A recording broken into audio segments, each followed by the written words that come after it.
ဗုဒ္ဓဘာသာဆိုတာဘာပါလဲရှင်ဗျာဘယ်မူတွေကိုအခြေခံပါလဲဗျာဗုဒ္ဓဘာသာရဲ့အန်တိတ်မှရည်မှန်းချက်ကရောဘာပါလဲဗျာဗုဒ္ဓဘာသာဆိုတာမြတ်စွာဘုရားရဲ့အဆုံးအမဘဝမှာဘယ်လိုနေရမယ်ဘယ်လိုထိုင်ရမယ်ဘာတွေလုပ်သင့်တယ်ဆိုတဲ့ way of life ကောင်းကျိုးချမ်းသာရစေနိုင်တဲ့လူတွေအကျိုးစီးပွားဖြစ်ထွန်းစေနိုင်တဲ့အကြောင်းတရားတွေကိုလှုပ်ဆောင်ပြီးလူတွေဆင်းရဲဒုက္ခရောက်ရှိစေနိုင်တဲ့အဆိုးတရားတွေကရှောင်ရှားဖို့သွန်သင်ဆုံးမတဲ့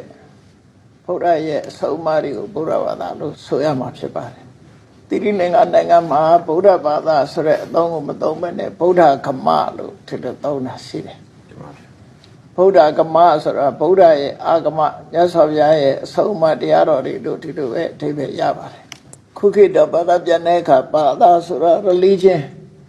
ကိုယ်ကစိတ်ကမှုတွေကိုအခြေခံပြီးတော့ဘာသာဆိုတဲ့စကားလုံးကိုသုံးလာကြတာဖြစ်တယ်။မြတ်စွာဘုရားရဲ့အဆုံးအမတွေဆိုတာ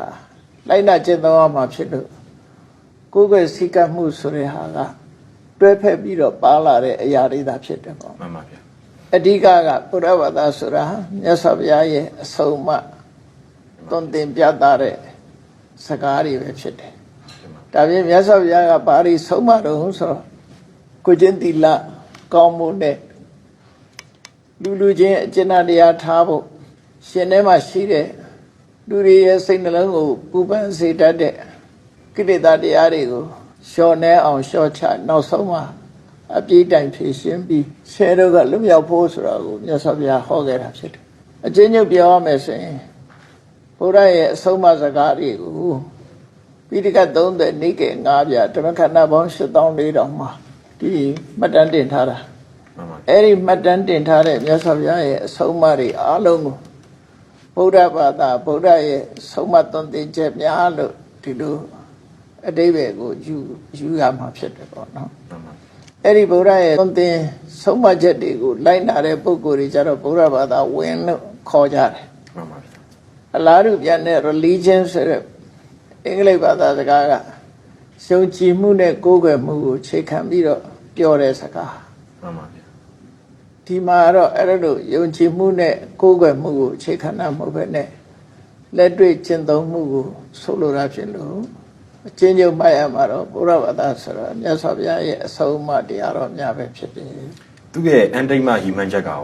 ဘာများဖြစ်မလဲဘယ်မူတွေကိုအခြေခံတယ်ဆိုတာလေးကိုပြောအောင်နော်မှန်ပါဗျာ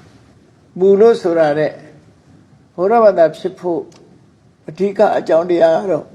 ကမ္မတက္ကတာသမ္မာဒိဋ္ဌိလို့ပါဠိမှာဆိုတာအဲ့ဒီကမ္မတက္ကတာသမ္မာဒိဋ္ဌိဆိုတာကိုလှုပ်တာကိုနဲ့သက်ဆိုင်တယ်လို့ခံယူချက်ကိုအခြေခံတယ်မှန်ပါဗျာဘာမှလို့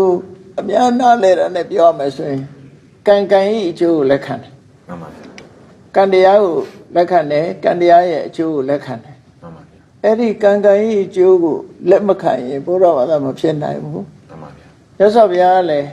ကမ္မဝါဒီကရိယာဝါဒီဒီကုသိုလ်အကုသိုလ်ဆိုတာလုံးလို့ရတယ်ကုသိုလ်အကုသိုလ်ဆိုတာရှိတယ်လို့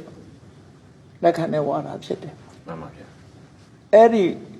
ကမ္မတက္ကတာသမ္မာဒိဋ္ဌိလို့ဆိုတဲ့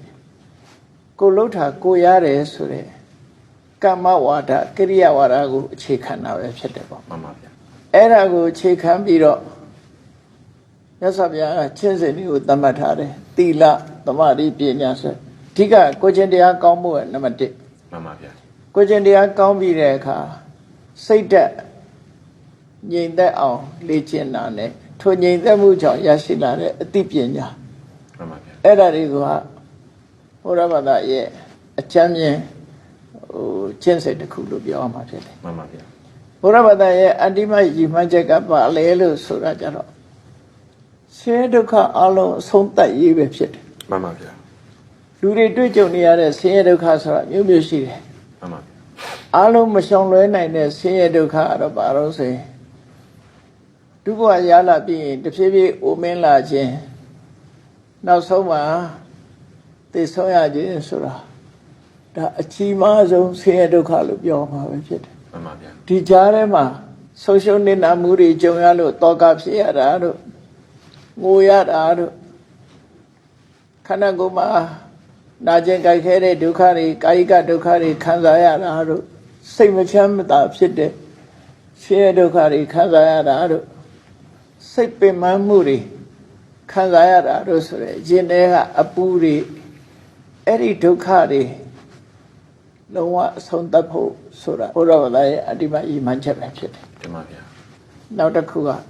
အတိတ်ကိုပုံချသောဝါဒဟုတ်ပါသလားဆိုတာလေနော်တင်ပါဗျာအတိတ်ကိုပုံချတဲ့ဝါဒလုံးဝမဟုတ်ဘူးတင်ပါဗျာမြတ်စွာဘုရားကအတိတ်အကြောင်းတရားကိုလည်းလက်ခံတယ်ပစ္စုပန်အကြောင်းတရားကိုလည်းလက်ခံတယ်တင်ပါဗျာ